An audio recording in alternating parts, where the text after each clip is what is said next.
As Verity Crawley heads out on the 2024 PWBA Tour, she stops by the show and shares all about her tour prep. I'm Timm Young, and this is The Bowler's Mind.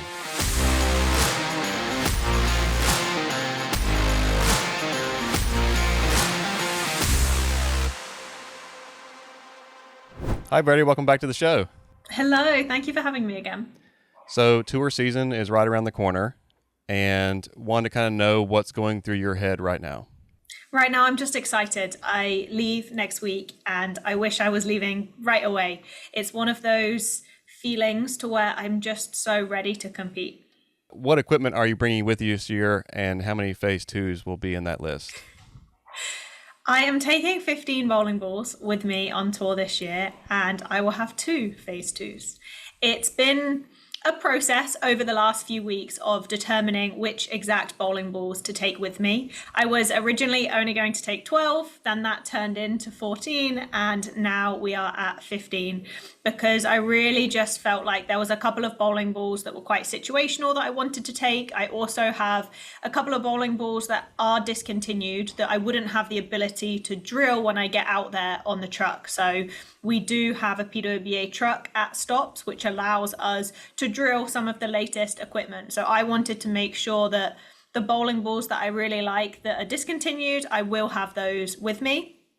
And we don't know what patterns we're bowling on. The pattern gets announced 30 minutes prior to our practice session. So I have to make sure that the equipment that I have with me is going to cover anything from a short pattern to a medium pattern to a long pattern. Then once I get to the event, I can then decide, okay, which bowling balls am I going to throw in practice? So those 15 bowling balls are not all going to go down the lane in our practice session. We have an hour and a half practice session before we bowl, actually the day before qualifying. And maybe I'll only take 6 bowling balls out. But the good thing is that I have that variety. I will have those 15 to choose from. So out of those 15, excluding the ones that obviously you said discontinued that you wouldn't be able to get on the truck, how do you narrow down that list? How do you decide which ones to bring? Deciding which ones to bring is always a challenge because I feel like I have so many good bowling balls. For me, I always have to go with what I'm comfortable with. If there's that one ball that I just always want to throw or I don't want to throw, then I'm going to pick the one that I want to throw. And I know that sounds really silly, but you have to be confident in your own equipment. So I'm always going to pick what I'm comfortable with first. And then I will look at the lineup, look at the range of bowling balls. Do I have a high RG option? Do I have a low RG option? Do I have shiny options? Do I have solid? How many symmetrical? How many asymmetrical? And then I'll look at the pin up and look at the pin down and just try to create a wide variety. Because like I said, we don't know what we're bowling on. So I just have to make the best educated guess. And then I am fortunate enough that once I get on tour, if we bowl on something really specific and I feel like I'm missing something, I will have the ability to drill a bowling ball. How do you travel with all of that equipment? How do you get it to the tournaments? I wish they would just arrive by themselves and I didn't have to carry them, but I will be taking 6 bowling balls with me on the plane. So I will check 2 triple totes and then I will actually ship 3 triple totes as well. From a cost perspective, it's cheaper to ship them than it would be to keep adding bags on the airline. And it's a lot easier to be able to show up and the bags already be there. Now, from the first event, I will be driving to the second event. So I'll have the opportunity to put bowling bags in the car. But another benefit of being a PWBA member is actually that we have access to the tour truck for transport. So I can pay to have 9 bowling balls on the tour truck and they will transport them from event to event. So the likelihood is that I will leave some on the tour truck and I will have some with me in the car. And then whenever I fly back in between events or at the end of tour, I will be able to then probably fly with either 6 or 9 bowling balls. So when you're traveling on tour, you obviously have to pack for roughly 3 months being out on the road. How do you go about doing that? Our tour is a little bit different in the sense of it's not a consistent 3 months. So I will have some time to be able to come home. I'll be packing for the first 3 stops and then I'll actually be flying back to Florida. I'll be able to repack if I want to bring different bowling balls home with me and then maybe drill something and swap bowling balls out. I can do that, which is really nice. And then I bowl the next 3 events and then we actually have another break in our season to be able to reset as well as repack. That might be different for some international players or even depending on where you are based in the US, it doesn't always make sense to go home. So everyone's a little bit different in that sense. So what are your goals for this year's tour? Those are a secret. I Secret. would love to, yeah, I would love to tell you, but I built my goals with my sports psychologist, and I've shared them on my online community on Patreon, but I want to keep them private to everyone on there. So while out on tour, you guys obviously are bowling a tremendous amount of games day after day. What kind of rehab do you require to get your body ready to compete another day? My answer now is probably a little bit different to what it would have been last year. Last year, I would have said, oh, nothing. I just go for lunch. And then in the evening, I go to sleep because I felt like my body could handle all of it. Whereas this year and towards the end of last year, I was quite injured. So my rehab now is going to be a lot more stretching, foam rolling, heat pad. I'm going to have to do all of that to ensure that from day to day, let alone event to event, I feel like my body can recover. And that's something to anyone who's listening who is young. I never really believed it, right? Everyone told me like, oh, when you get older. And I'm like, no, I'm going to be fine. And whether that's the case, I don't know. However, if you can start young to look after your body, but more so from a mobility standpoint, I think it is super important. And like you said, we bowl so many games and you can't predict what's going to happen. So all we can do is try our best to look after ourselves. And bowling is a very repetitive sport. You're using one side of your body more than the other, so it does tend to get a little lopsided sometimes. I know that, at least for myself personally, that I have to work on certain areas more than I do others just to kind of keep it balanced. Very much so. We don't realize that for a right-hander, we're using the left-hand side of the bottom half of our body, but then we're using the right-hand side of our upper body. So when you think about that, we have such an imbalance in our bodies that if you are not training what I would call unilateral, to where you are doing specific motions or movements separate, right? So when I do a bicep curl, I'm not using both arms. I'm doing individual arms, things like that. From a leg press standpoint, a lot of those things that you can do in the gym, try and isolate each body part versus doing it together. So since the completion of last year's tour, is there anything you've been working on? Oh, where do I start? A lot of things. So after every tour, I always do an evaluation of how my season went. And from there, I decide what do I want to work on.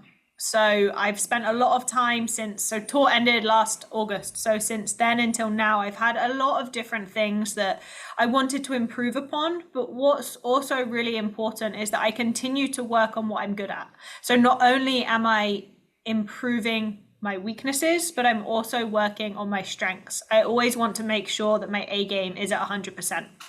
From a weakness standpoint, the key things that I have worked on have been speed and actually release. Now, a lot of people would say that they like my release and they think I have a good release, but it's something that I've always fought with. And the reason for that is my axis rotation tends to be on the higher side. So my natural A game bowling game is a higher axis rotation. And what I've been working on is getting my more natural roll to be a lower axis rotation that I think will be more versatile, that I can use more often. Now, that doesn't mean I've got rid of the higher axis rotation, but that higher axis is more situational. So I want to use that lower axis as my base, and then when I need to, I can increase it. And it's been really beneficial so far. It's been something that I worked with Ruben on at the Kegel Training Center, and he just allowed me to understand it in a different way than ever before. It's been something I've worked on year after year after year, but it never really clicked in the correct standpoint. I was able to do it, but I wasn't able to do it in a consistent way and in the way that I truly felt was like textbook correct. So this year has been the first year to where I can wholeheartedly say like, yes, I like it and I'm going to do it. And I have been using it in competition and I really like it. Competition is another element that for me is a huge preparation going into the 2024 season. Is I want to be competing as much as possible in the off season to give me an opportunity to learn, because I'm a huge practicer. I like practicing, but there is something different about going to an event and competing. It's a different mindset. The way that you see the lanes is a little bit different. The way that you make decisions is different than it is in practice. So that's definitely something else that I have focused on. So speed, my release, competing, and there has been a lot of other elements that I've also worked on from a ball motion standpoint. I'm a huge believer in understanding your equipment, because if you don't, those decisions that you're trying to make on the lane, it's a guess. And it's a guess anyway, but I want it to be an educated guess. When I go from one bowling ball to the next, I want to know what the differences are between those bowling balls so that I don't waste as many frames. So I've spent a lot of time with John Janowick's bowling on different lane conditions, drilling some of the new bowling balls, drilling some of the bowling balls that are just simply my favorites or the staple balls in my arsenal, to really understand them and see the differences between them. And then what else have I been working on? I have focused a lot this past year on fitness. Now, some of that has been because I have been injured. I injured myself back in October of 2023, and I don't really have an explanation in terms of what I did, but it's been something that has bothered me literally up until about a week ago. I feel like right now I'm in a very good place. If you'd have asked me a week ago, I would have said that I'm dreading bowling on tour because I don't know how I'm going to do it. So fitness has been something that I put a precedent almost above practicing, because I wanted to become a better version of myself. I wanted to be fitter in the sense of I wanted my endurance to be higher. I wanted my strength to be higher. So I've been working with my personal trainer, and I just made a commitment to myself, and I've really enjoyed the feeling that it's given me. A lot of people talk about that runner's high, and I've never understood it, but now I miss working out. So I normally take the weekend off, Saturday, Sunday, I'm not working out, and come Monday, I feel like I've taken a whole week off, and that's such a new feeling for me. So earlier you just mentioned about your axis rotation. For anyone who may want to understand better, would you explain what that is? Yeah, so rotation is simply how the ball is rotating down the lane. And the higher your axis rotation, the longer the ball is going to go through the front part of the lane, but the more responsive it's going to be down lane.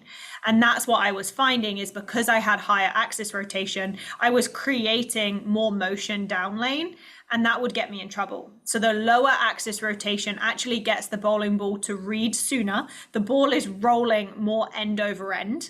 It reads sooner, and then what that does is it smooths it out on the back part of the lane. So I find it creates a more controllable motion. There is definitely a time and a place for both. It's just that my high axis rotation is a bit more situational. It's great when I want to move left and I want to hook the lane, but if I'm trying to bowl on fresh, I need more control. Well, last question. What are you most excited about and concerned about on this year's tour? I'm most excited about competing, literally against the best female bowlers in the world. And from a concern standpoint, I am a little bit worried about my body. This is the first year that, well, not the first year, but this is the longest I have had some form of injury that has been so close to tour. So I am just concerned about my body holding up. Well, Verity, good luck this season. We'll definitely be cheering you on Bowl TV, and I hope you have a great season. Thank you very much. Thanks for having me, and I hope you get to watch me on TV soon. Thanks for watching. Join us next time on The Bowler's Mind.